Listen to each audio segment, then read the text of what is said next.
10月1日向羅素納爾遜致敬嘅轉播，呢個活動係唔對外開放，但係可以透過轉播參與。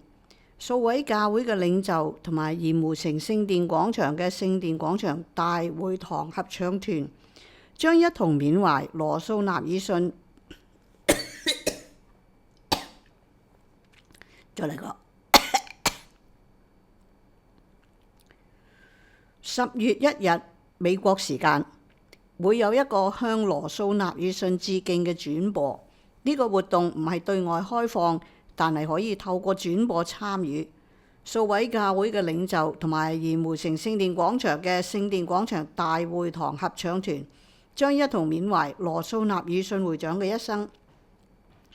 播放時間係美國上午10點山地時間，會喺教會網站啦、YouTube 啦、BYU TV 啦、KSL 線上直播，並可隨選觀看。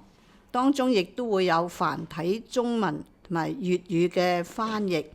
如果大家喺嗰日唔方便呢，之後都可以上網睇嗰個重播嘅。資料來源：教會新聞。